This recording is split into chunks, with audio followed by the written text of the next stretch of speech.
What's something that's immoral but surprisingly not illegal? Civil asset forfeiture. Police can seize your property on the basis that they believe it was involved in a crime. Problem is, the burden is on you to prove that it wasn't, rather than them to prove that it was. With the lengthy and expensive legal process that you have to go through to get your stuff back, many opt to just take the loss. Conveniently, cash and other assets they take can go into the police budget. No way that can possibly be abused, right? Naturally, this has led to corrupt police abusing the power to seize people's property under ridiculous claims and circumstances. Iowa Supreme ruled this illegal, violates the Fifth Amendment, like last Monday I think. Hadn't heard about this? That's great news. Hopefully we see the rest of the country follow.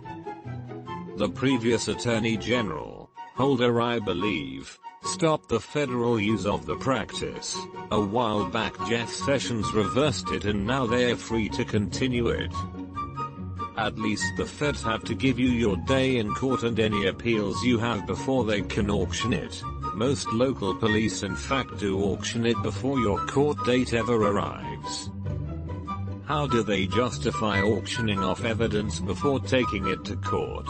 Your Honor, I'd like to enter into evidence, Exhibit A, some pictures of the gun used in the murder, which we sold off last month for $200 at auction.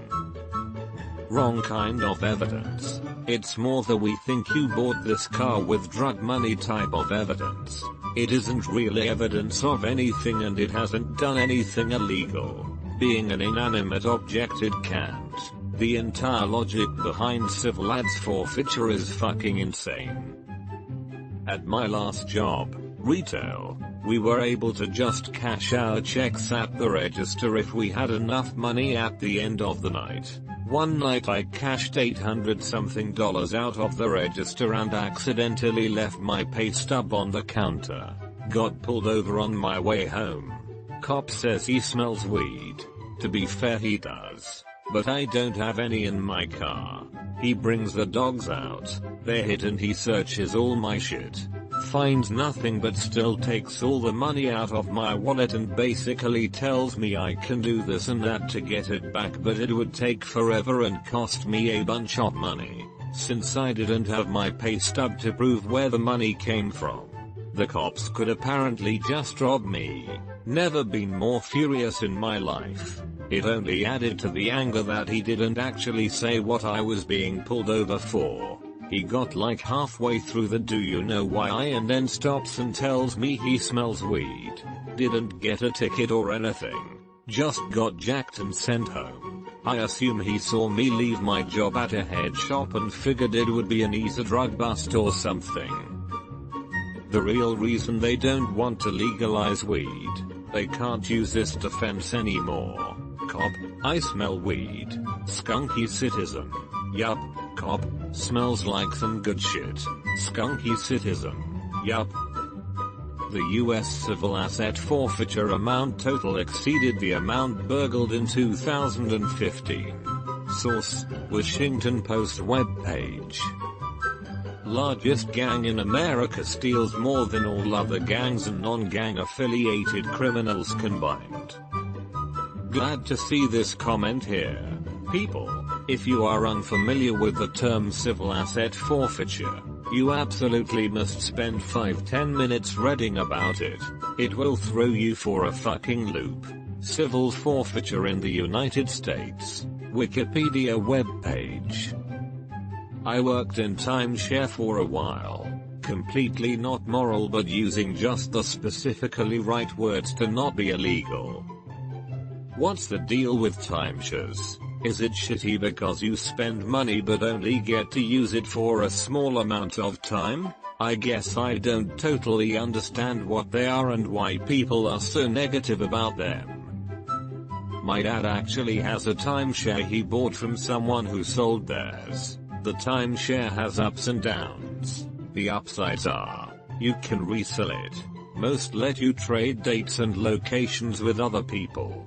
Sweets. Almost all have a kitchen and multiple rooms like a small apartment. The downsides are, salesmen are 100% commission, and with $1,500 plus on the line they can be outright abusive and manipulative assholes.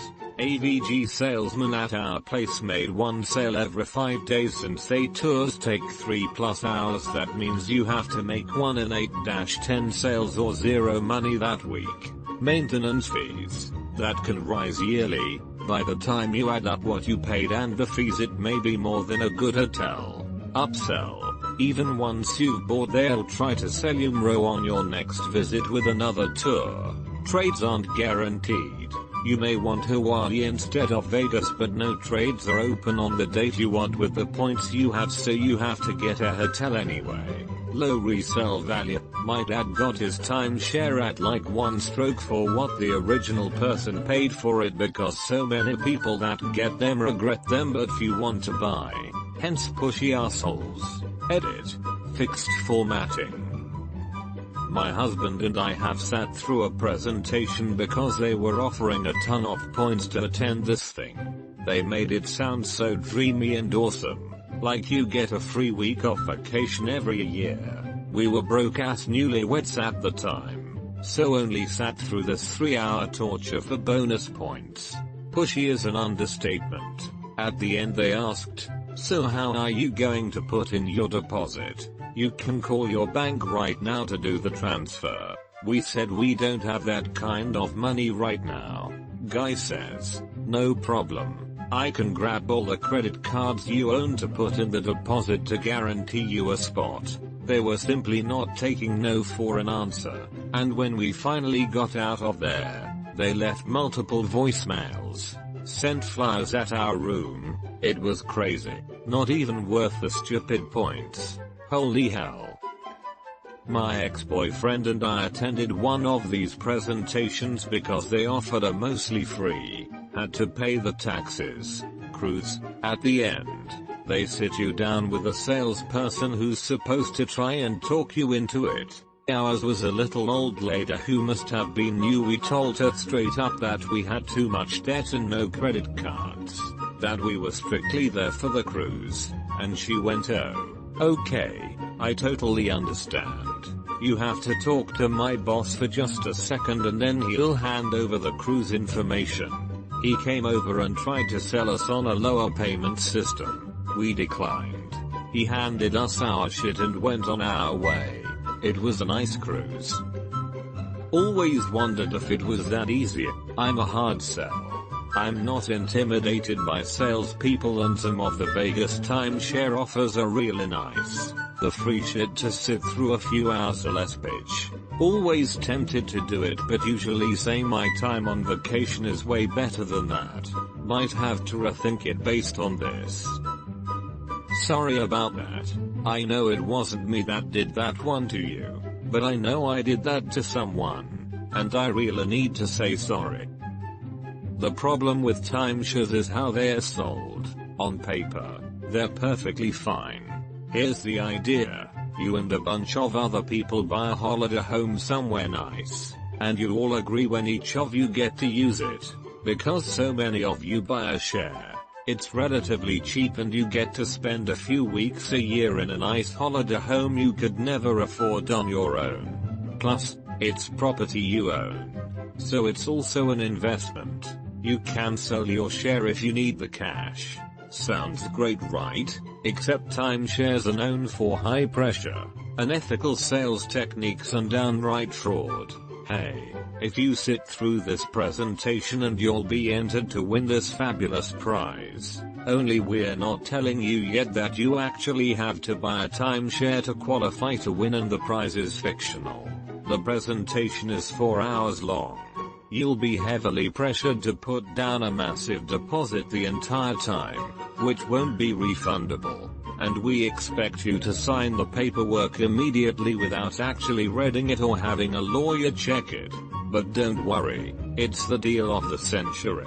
I know it's really hot in here. I know we haven't provided any water and you're hot, thirsty and uncomfortable, but if you leave, You're throwing away your opportunity to win the fictional $10,000 prize that someone in this room is definitely going to win. All you have to do is sign here and write a check. If you don't sign right now, someone else will, and you'll miss out on this amazing, once-in-a-lifetime opportunity. Get out that checkbook.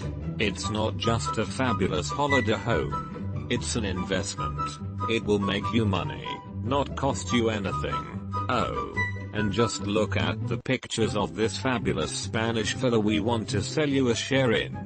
Don't you want to spend a month every year lounging beside your very own private pool in a luxury 5-bedroom villa with its own tennis court? I can 37 completely promise you that it's almost definitely not just a random picture we found on Google Images, and the property you're buying probably isn't just a couple of acres of worthless scrubland that we might actually get around to building something on before 2025. If we bother at all, ignore that small print. It's not important. It's definitely not about extravagant yearly maintenance and upkeep costs and a bunch of other bullshit fees. Which means it's absolutely not going to cost you 3-4 times more than what we're telling you it will. You're also definitely not sharing with way more people than we're telling you that you are.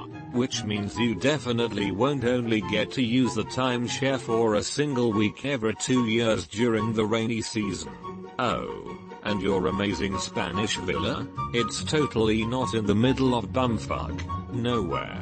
It's absolutely not an 8-hour drive from the nearest airport, and that airport absolutely isn't a small, local airstrip that only has 2 flights a week to the nearest international airport. But don't forget, even if you don't want a holiday home for personal use, your timeshare is an investment. The resale value is through the roof. You can rent out your time, buy a timeshare, then sell it on at a profit or rent it out and it's cash in your pocket. Trust me, you're definitely buying a share of a property. This isn't a deedless transaction, which means you're really just buying the right to use. Which means you're not actually allowed to rent your time to other people and that the resale value is basically zero. What do you say, Grandma? Sign this paper and we'll get you a nice glass of ice water, and you'll have an amazing holiday home to enjoy your retirement in and something to hand down to the grandkids. Deedless transaction. Yup. Anytime someone says they're selling you some property but your name won't be on the deed, then they're fucking you. In many states there are virtually no laws regulating guardianship for the elderly and mentally ill. Courts will of course prioritize family members for guardianship, but in cases where there isn't a family member willing or able to take that on, there is a cottage industry of opportunists who lobby to manage individuals' finances and healthcare when they are old and infirm. They either pay themselves directly out of their ward's bank accounts or bill exorbitant fees to their insurance. A lot of seniors' homes demand that seniors get their meds in little packets separated by day. They'll even try to give it to any seniors who come in. Problem is, they're charging you the individual price per pill, plus a packaging fee. So my mom was taking pills that were $50 for $50 or $1 each. But in the packs, it was $3 minus $4 each and the packaging fees. So where her pills should have cost about $50 a month, she was paying easily $250. It should be illegal to take advantage of old people like that just for a few bucks. In the UK a lot of care firms also request this, but the pharmacy do it for free for you. My grandparents all had them. This may be true that some care homes and pharmacies take advantage of the elderly, but the fact is that many seniors take large numbers of meds multiple times daily and they are administered by unlicensed, minimum wage staff. Having them packaged by time and date, and color-coded, helps ensure against medication errors. Edit. It's also a regulation in the state of GA. A care home cannot dispense meds from a bottle. Taking everyone's social security and identity information without their consent, and then accidentally having it stolen. Taking everyone's social security and identity information without their consent, and then accidentally having it stolen, then charging the same people for protection. Why would you charge people for their own privacy? I would consider that a basic human right. This is fucked. In this case, protection amounts to a paid service that monitors your credit almost in real time and alerts you when something questionable or fraudulent is detected. That those commercials on TV promoting that they can get you in touch with the best rehab facility for your needs are actually allowed to air, making these false promises, when in reality one of the top drug czars in America couldn't find a functional or effective rehab facility for his own son when his son developed a heroin addiction, and despite extensive looking and many tries, his son ultimately died of an overdose. Many rehab facilities in this country aren't even regulated by anyone, and some don't even require a registration or certificate to open and operate. $14,000 for a fucking detox? Listen, if you can come up with 14 grand, you don't even have a problem yet. Sam Kinison. The podcast Reply All just did a great episode on this. Number 121 Pain Funnel. The whole system is so much worse than can be described in a Reddit comment. John Oliver called attention to it a few Sundays ago as well. If people need a service, you can be certain someone is exploiting that for unethical cash. Financial institutions not being required to notify you if a loan has changed hands to multiple companies. Police misrepresenting the law, like saying something is illegal when it isn't. Not illegal. Cops can lie to people all day long. Not illegal. A cop actually wrote a friend of mine a ticket for some sort of disruption of flow of traffic ticket for goofing around on a sidewalk during a Fresh Week thing at school, with a fine of $400. Guy eventually goes to the court date to contest it, and the code and ticket reason and everything was made up.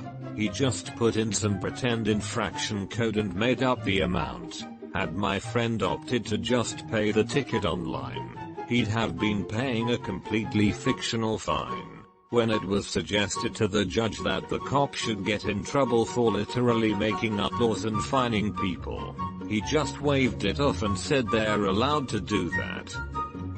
What is the point of making up fines? It is not like the cop gets the money.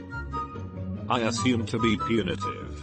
Assert his authority. I went to an English-speaking university in Quebec, so officers really enjoyed going after non-French students.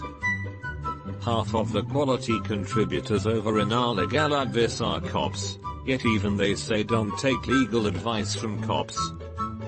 I learned this early. When I was 18 I had a limited edition car, only 2,500 made. Another guy in town had the identical car, color, etc, all a perfect match to mine.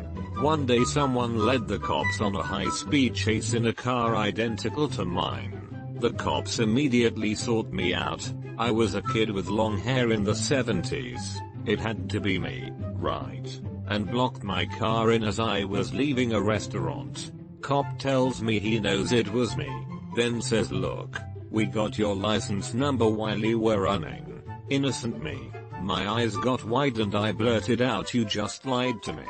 Fortunately I had been sitting in the restaurant with several friends when the car chase took place. Even then, with several witnesses right there telling them my airtight alibi, they still gave me a hard time, until the restaurant manager came out and told them I was sitting in front of him the whole time the car chase took place.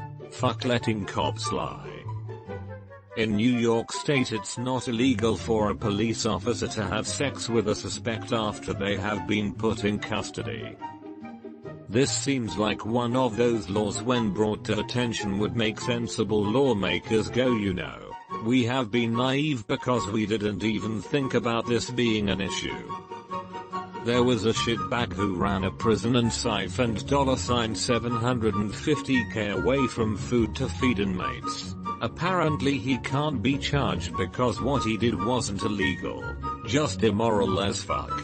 When reported on and confronted, he defended himself, saying that the liberal media has begun attacking me for following the letter of the law. Alabama sheriff legally used $750K in inmate food funds to buy beach house. CBS News webpage. Thankfully, he was voted out in the most recent election. Federal webpage. Good luck paying property taxes on a $750K beach house without your legally embezzled income source.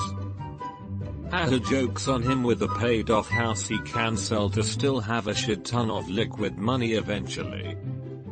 In Indiana, it's not illegal for a police officer to have sex with a prostitute before arresting them. Stripper here. This happened to a co-worker of mine. I was in the VIP room and so was she, just a few couches down. She sucked the guy off, swallowed, and then he arrested her. We were kinda making light of the situation during the event cause it's always so awkward to see that, until the handcuffs came out and I was like, oh holy shit. The guy I was dancing on was hilarious, so he just shouted to them, are you kidding me? Fucking rude. Police ignored him. How does that go over with his wife? I have court tomorrow to testify against the stripper that sucked me off. She sucked the guy off, swallowed, and then he arrested her. I hope she was charged with destroying evidence. Arrest these men for having sex with a prostitute. They didn't even use condoms. Give me that back so I can put the evidence in it. It is illegal. Now, an amendment to the NI's budget FY 2019 NI webpage makes this illegal, prohibits sexual contact between police officers and individuals under their custody, incarcerated individuals are prohibited from providing consent to corrections officers or probation officers under current law. This helps curb sexual harassment and abuse from those in a position of power that oversee individuals under their custody. Police officers, in a glaring loophole to the law, are not included in this list. The FY 2019 budget corrects this deficiency in the law by expressly including police officers and prohibiting sexual contact with those under their custody. Lending money to people who almost certainly won't be able to pay it back, then packaging those high-risk loans into investment products and selling them as low-risk investments. Care homes, nursing homes charging residents multiple times the retail cost of the things they provide. Things like 500% minus 100% markups on retail, which they don't pay, for things like toothbrushes, toilet paper, tissues and toothpaste. The people running the companies are gonna get a rude shock one day when they wake up in hell. Legally enforced geographical monopolies. I'm looking at you, internet service providers.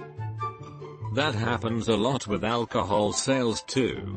In my state, big box retailers and grocery stores have been trying to pass a law so that they're allowed to sell wine, liquor, and full-strength beer. Currently they can only sell beer that's 3.2% alcohol. Most beers are 5% or higher. But they've failed several years in a row. So if you want wine, liquor, or good beer you have to go to liquor store.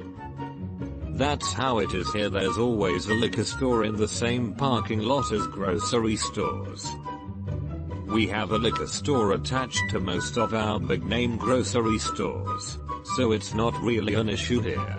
We can also buy full strength beer from any convenience store. Imagine my confusion when I traveled outside my province and had to go to the beer store. Super weird to not be able to grab gas station wine outside Vermont. Like what else am I going to take hiking?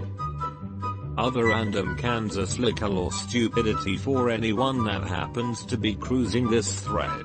Liquor stores in Kansas can only sell liquor. That means no Coca-Cola, Sprite, drinking straws, lime juice, olives, solo cups, ice, coolers, or any other thing you might want with your bottle of spirits or beer.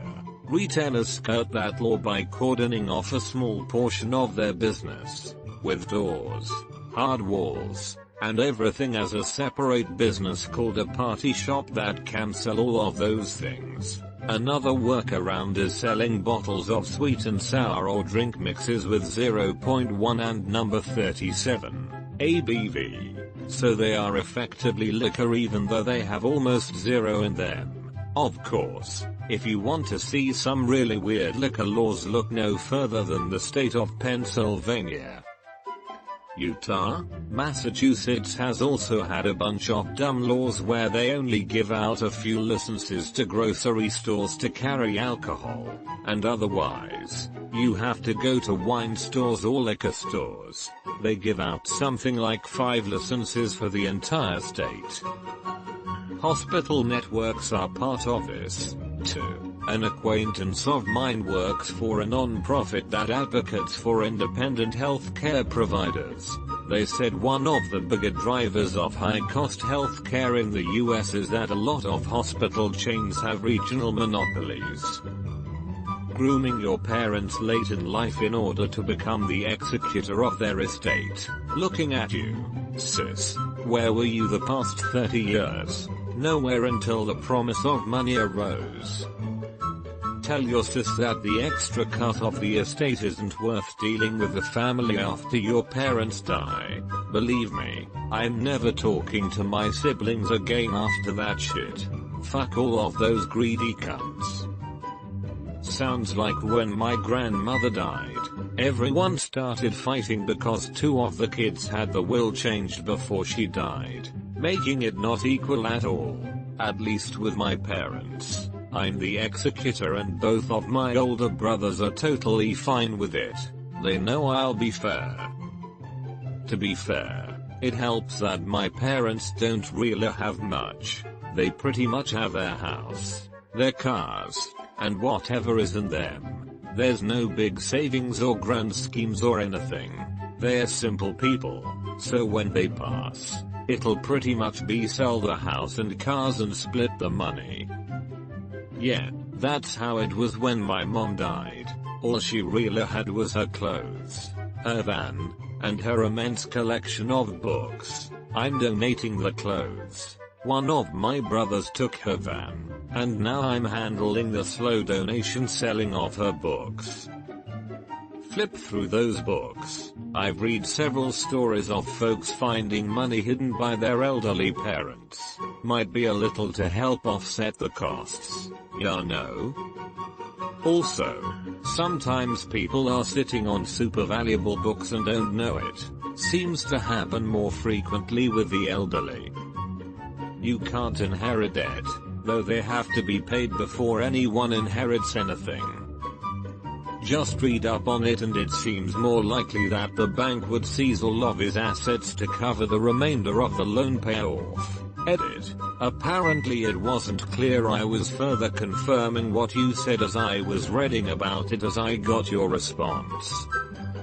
If you are the executor in a situation where your parents' assets are worth less than their debts, it's better to decline being the executor and letting the bank appoint one instead of doing a bunch of paperwork during your grieving period that still results in you not getting anything. Nothing fucks a family up like that. My grandfather didn't speak to his siblings for nearly 15 years after their father passed, because they all started talking about shares and how to divvy things up. He ended the conversation by slamming his fist down literally, and yelling "Mom isn't even dead yet" before walking out. Yeah, you read that right. They were arguing about inheritance while their own mother was still alive. Classy.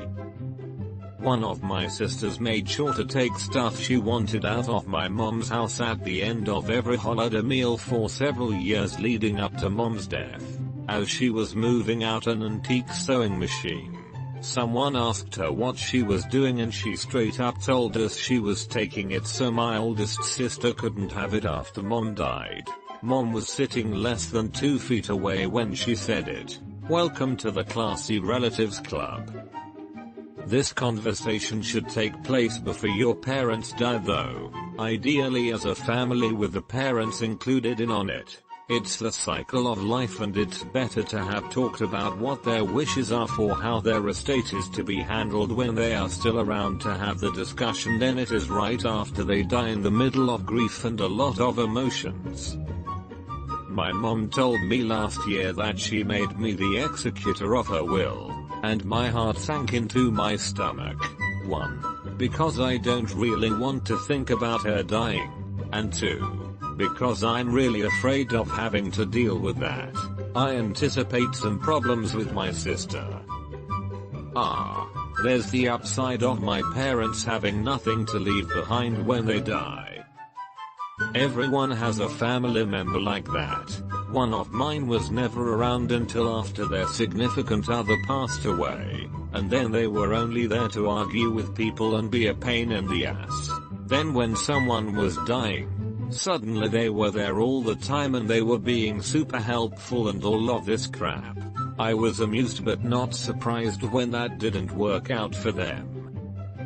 I hope my parents live for a lot longer and in that time I can rebuild a relationship with my brother. Not too long ago, my parents talked with me because they were in the process of redoing their wills and they asked me to be the executor and asked me what of the estate I specifically wanted. My mom wants to leave everything 50/50 with my brother and I. My step-dad wants to leave everything to me. I was officially adopted. My brother was not. And my bro is a dick. Their accounts aren't merged. My dad has his own bank and retirement accounts. My mom has hers, etc. So if they were to both die in an accident, the estate is basically 25-75 between my bro and me. My mom goes first, then my dad. I get everything. That's totally not going to cause any issues with my brother. I'd want to keep things fair, but I can already see this ending in a fight regardless of what happens or what the wills say. Sneaking terms into a business contract that say you preemptively waive your legal rights as a condition of doing business with them, otherwise known as a binding arbitration agreement. People who exploit people through religion. I am talking about the pastors or priests with multi-million-dollar homes, and even in many cases personal jets. Eminent domain. At least without follow-through for the reason behind the government expropriating private property. If the government takes your land, and does not use for a certain amount of time, that land should revert back to the original owner, or the family of the original owner. Such horse shit. My grandfather had a small patch of land in my hometown that sits right on a state route. He had a small softball field, and a restaurant which was popular back in the 70s. The government came in, gave him a take it, or leave it, but it's going to be ours anyway deal for pennies on the dollar so they could build an interstate through the land. And just like that, he was not only out of the land, but also a livelihood having a wife, 4 kids, and a mortgage. 43 years later, the interstate that was supposed to be built from about 40 miles away has only been built out maybe 2 miles. Only 38 miles to go until they reach the land they seized, which means they should get the construction crews there just before the turn of the next millennium at the rate they are going. Hell, the highway didn't even begin production until the mid-2000s, and hasn't been touched since the small 2-mile stretch was completed like a decade ago. Hilariously deceptive advertising. Cell phone plans that are unlimited but have data caps and a pile of fees, resulting in the final bill being 200% of the advertised price. Food looking nothing like the advertisement. Our expectation vs reality. If your employer requires you to travel outside your normal scheduled work time, they don't have to pay you for it. Have to be at a meeting in a town 2 hours away at 8 AM. They just extended your commute by 4 hours. But they don't have to pay you extra. They can also book you a flight at an airport 2 hours away after work on Monday, have you arrive at the destination after 2 layovers at 6 AM, and still require you to report to the work site at 8 AM. And they don't have to pay you for a minute of that travel time. Edit. Legal in the US.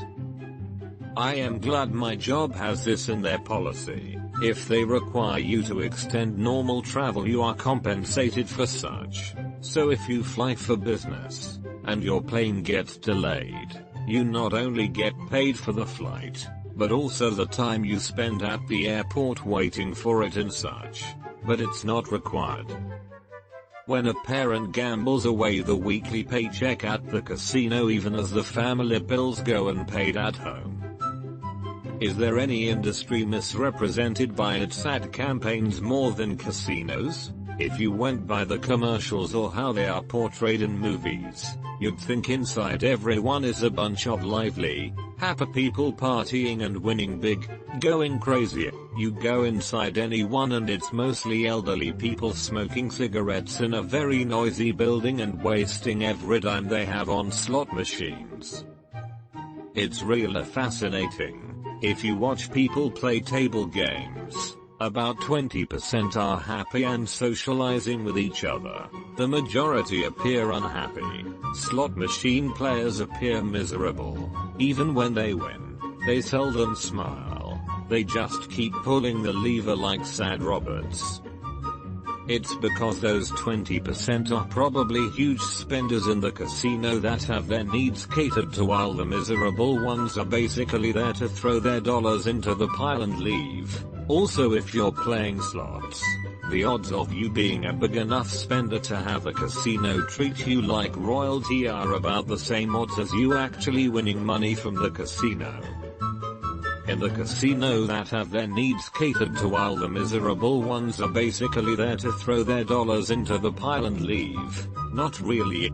Vegas has special areas set aside for the high-limit gamblers. I think some people go to the casino to play games, drink, and socialize, and gambling is just part of the picture. They seem happy, but those people go to the casino for a few hours a night. They have lots of other entertainment options in Vegas. The people who haunt the casino all night are there to gamble, and it doesn't look like any fun at all. I don't really know what percentage of visitors are in either category. I'm sure that in a place like an Indian reservation casino with limited entertainment, the great majority of visitors are pure gamblers. I imagine it is a sad place. I think this is the right way to go to a casino. Go in with money you don't mind losing. See it as the cost of having fun for the night. Enjoy playing poker or whatever with friends, and drinking. If you leave with money, you just got a discount. Holy shit. I'd never been to a casino, and there was one close by where I was living and was trying to convince my roommates to go one day. They seemed like so much fun. They won't go with me, so I say screw it and go one day by myself after work. It is nothing like commercials. It's not a bunch of young attractive people having fun. It's a bunch of old people pissing their checks away. Did a quick 180 and never returned. I disagree. Casinos are fun if you have the money to spend. If you go to one with the mentality that you are going to walk out a winner, you are going to have a bad time. Ugh.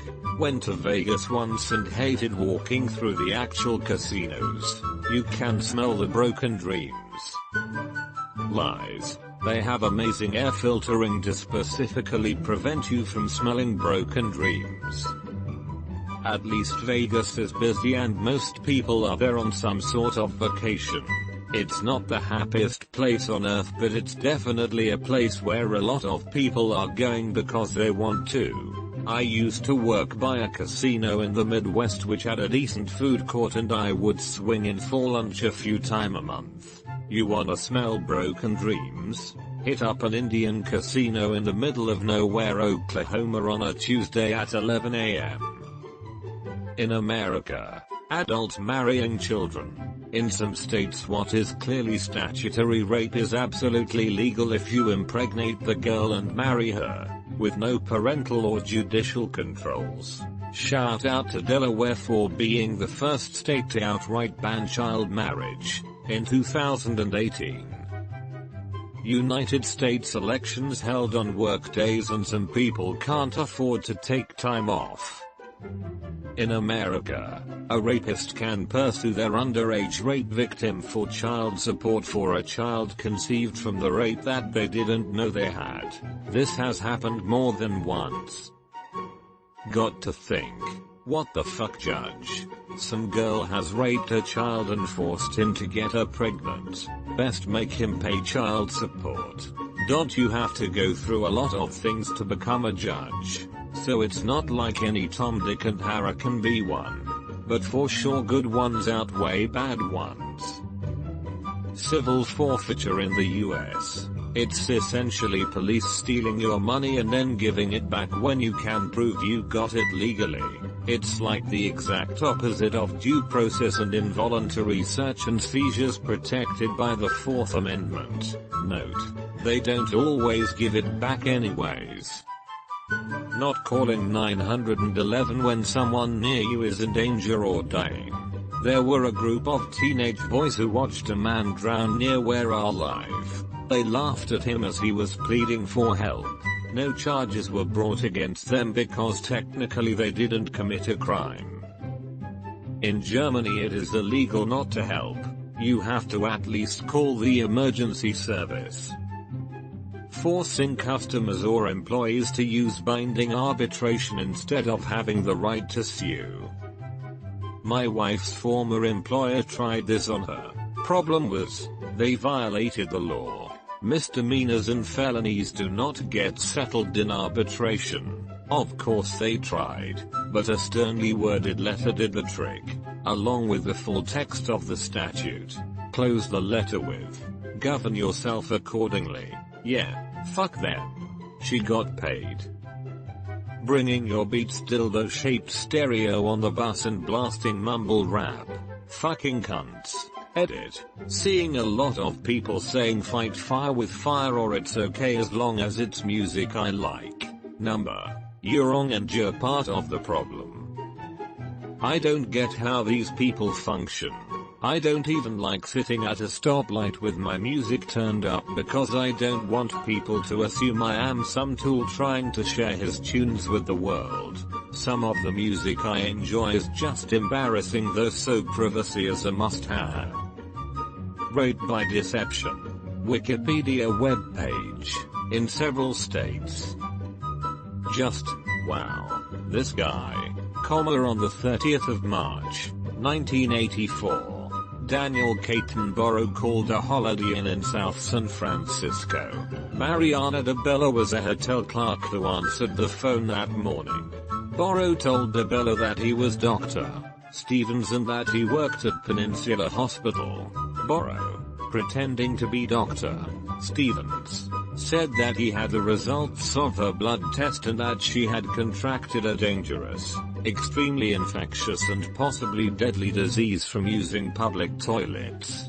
Borrow went on to tell her that she could be sued for spreading the disease and that she had only two options for treatment. The first option he told her about was an extremely painful surgical procedure, which he described in graphic and gory detail, that would cost $9,000 and require a 6-week hospital stay that would not be covered by insurance. The second option, Borrow said, was to have sexual intercourse with an anonymous donor who would administer a vaccine through sexual intercourse with her. The clerk agreed to the sexual intercourse and arranged to pay $1,000 for it, believing it was the only choice she had.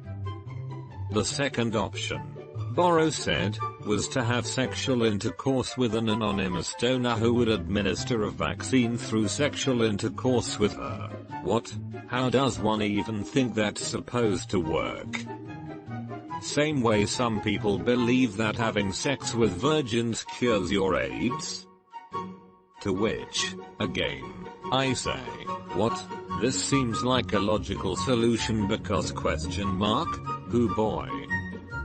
You'd be surprised what you can accomplish when you use a proper combination of authority and fear. There's been numerous experiments on it. Like the teen who got naked and sexually assaulted because of her McDonald's manager thanks to a prank phone call. She was assaulted by her manager's husband actually. The manager searched her then went back to work, leaving her husband to watch the girl until the police showed up, which obviously didn't happen. The husband stayed on the phone and followed the guy's instructions to assault the girl. I literally can't imagine someone falling for that. I'm very sorry it happened to her and it's very wrong, but how does a person fall for that? It was 1984 and people were fucking terrified of AIDS. That's all I can think of. Think of how stupid the average person is, and realize half of them are stupider than that. George Carlin. People not spaying neutering their pets, letting them wander around outside, breeding indiscriminately, and thus contributing to the millions of healthy, sociable, adoptable domesticated companion animals euthanized each year for lack of homes, space, supplies, and funds in the United States alone. I live in a small town with a stray cat problem. The stray cat problem is mainly thanks to one person. They have 20 plus cats, none spayed or neutered. The kittens just go and roam the streets. No one can have lawn furniture outside or even a nice porch because they pee all over everything. And the person refuses to do anything about it or even apologize. Some counties only allow a certain amount of animals, and they have to be tagged. Can you report them to the county, or maybe animal control? Alternatively, breeding specialty dogs, and then murdering the failures. Honestly, breeding pets at all seems pretty weird to me when the ASPCA is always full. Abandoning your family, when dad is just going out to pick up some smokes and it becomes a lifelong trip to the store. It's a dick move, but not illegal. Pregnant women selling positive pregnancy tests online. Craigslist, FB, etc. To non-pregnant women who want to trap a significant other in a shitty relationship. Edit, missed in open parentheses. In some states, if a teenager under 18 is giving birth, it is their parents who are the ones that give consent for elective medical treatment, such as epidurals. If there is no parent present or a parent refuses, then the teen in labor cannot receive an epidural or other elective medical care. Teens cannot consent for themselves. More reading. NPR Choice Page web page. In certain parts of educated India, the rapist, if caught, is given an ultimatum that no charges will be pressed against him if he agrees to marry the girl victim. The thought process behind this is, the girl is a rape victim, so, will be difficult to find a groom for her. Best way to save her honor is if the same man, i.e. the rapist, marries her. I know this is beyond fucked up, but for some sections of the society, even today this is considered wise and just towards the girl. No one ever asks or thinks about what the girl will have to endure being married to the person who raped her. Shame. A lot and a third time a lot. being allowed to put money in a foreign bank to avoid taxes, being allowed to rename food ingredients to mislead the public about your product. There are a lot of ethical loopholes out there. These are just the first two that popped into my mind. Apparently, in the state of Florida, you can get high and videotape a drowning man and not go to jail. I don't know the details about whatever it is you're referencing, but that's the case pretty much everywhere in the US. The default is that you don't have a duty to act to help other people in trouble. Some places have passed laws creating a duty to report crimes or even intervene, but it's very rare. So yeah, just watching someone drown and doing nothing about it is legal pretty much everywhere unless you have a duty to them. Creating addiction-inducing nutritionless snack foods, putting them in colorful packages with lovable cartoon characters, making them cheaper than healthy foods, and marketing them directly to children who then grow up into adults and keep the cycle of obesity going indefinitely. True, though I would argue the real culprit is a federal farm bill that subsidizes the hell out of the factory farm system to produce some of our most unhealthy foods. That said, the government wouldn't do this without massive food industry lobbying. It's so weird cause in Canada the options are usually more expensive than healthy food you cook yourself. Seeing shit in the States where fast food was cheaper than raw ingredients at the supermarket was astonishing. That lesbian couple that took a friend's sperm donation, then since he was the biological father, claimed child support in him. Starting a tax-exempt church, then telling people that God will bless them based on how much money they send you, then using that money to buy multi-million-dollar homes and private jets for yourself. See John Oliver's Our Lady of Perpetual Exemption. Cutting into the front of long line of cars backed up in an exit lane on the highway. While it's still illegal, it is no longer a felony to knowingly spread HIV in California. Previously you could serve up to 8 years, now 6 months at most. Companies taking out life insurance on their employees, then working them to death. I just watched a Forensic Files about this. A man worked for a funeral home. Then the employers took out like $1 million total life insurance policies on him, killed him, staged as an accident, and collected. His body had to be exhumed to find out the truth. Taxing tampons and pads as luxury items. While yes, only half of the population needs them, that doesn't qualify them as a luxury. Companies being able to bribe politicians to influence them in a way that benefits the company and screws over the constituents. Edit. This is in the USA BTW. I don't know if this happens elsewhere in the world, but I'm sure it probably does because corruption happens everywhere. Camping in the passing lane when you aren't fucking passing anyone and are barely going 3 over. Some of us want to pass and actually go fast, you know. Sorry, I feel very strongly about this. Cheat on your wife while she has cancer, then after she kills herself, marry your mistress. Helen Palmer, author, Wikipedia webpage, Illness and Suicide. In most states, if a burglar is injured while robbing your house, they can sue you for damages. That's just not true. People play up the few times it has ever happened. Out of every theft in the past decade century in a nation of hundreds of millions of people, and then act like this is the law. Actually, there are just some weird cases where homeowners are shitty enough to warrant it. I think this is mostly for booby traps and such and not self-defense or them tripping down the stairs. I always thought laws about booby traps were silly, so I can't have a claymore set up at the front door to my house. The laws are mostly there to protect law enforcement and similar people who may have to trespass. bringing animals into existence to then eat their flesh, consume their secretions and exploit them in every other conceivable way.